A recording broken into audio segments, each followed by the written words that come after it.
Hello everyone, my name is Govind and in today's video I'm going to tell you what is the difference between SUM and SUMX DEX function. So it may be a confusing topic especially for the beginners who just started with the Power BI.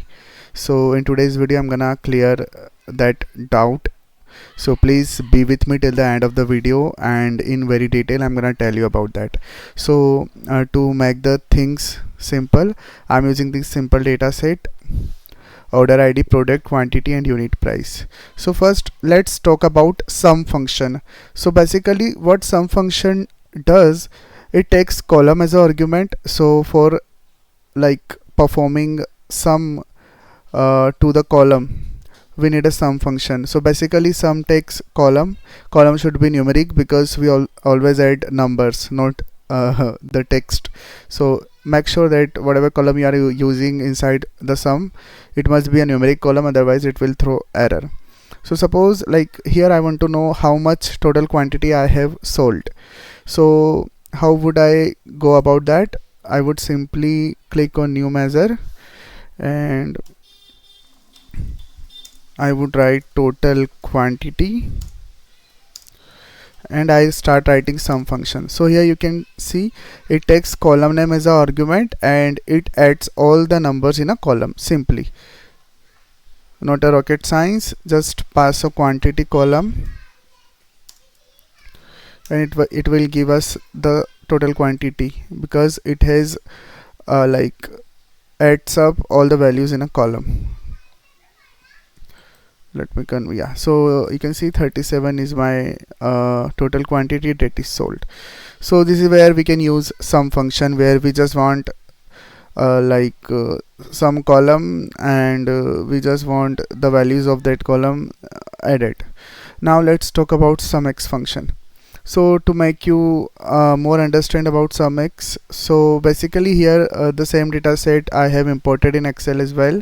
So from here you can see I want to know, like, on each row I need to perform a calculation, like what is my total revenue, because I have sold this quantity and the unit price of the product is this column. So here I need to go row by row because I cannot do sum of this quantity column and then sum of the unit price column and then multiply those quantity into unit price. I first need to calculate the quantity sold from the respective products unit price. I have to multiply those things and then whatever the new values I have come, I will have row by row. I need to perform the aggregation on that newly added column. So here in Excel, how can we do that? I would simply write revenue and here I can write equal to into and then hit enter. And now just double click, so you will have your new column, which is the revenue column, and here row by row calculation is happening. 2 into 1000, 2000, 5 into 50, 250, and then at the end you will just simply write sum function and you will pass a range. So 5070 is your total revenue, right? You can write here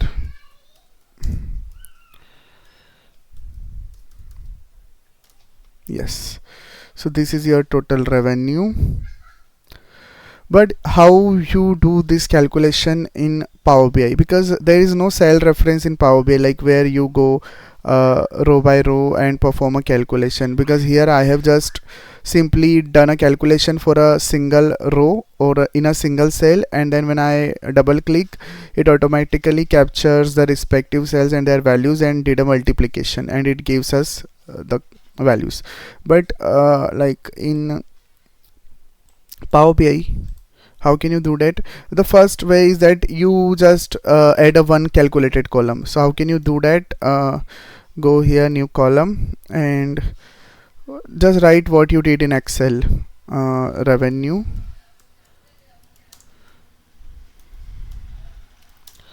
and then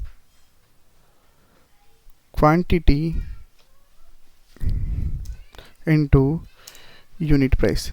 But here you are making use of calculated column, but like when you make use of calculated column, it just consume memory in your data model in Power BI, and it increases the file size. And when we are working with large amount of data set and we are reporting that data set, so we should always avoid using too much calculated column, because it may affect the performance of the report, and it can just spoil the experience of the end user, when they don't get the value on the fly. So we should always avoid calculated column. Yeah, that is what I'm saying. So here, like in the Excel, what I did similar to that I've done here in Power BI. I've created a revenue column, and then after creating a calculated column,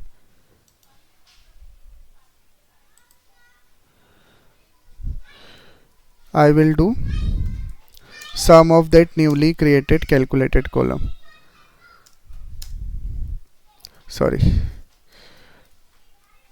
total revenue equal sum of my revenue column. But as I said you, I first created a calculated column, and then here 5070, which is matching with our value here, right?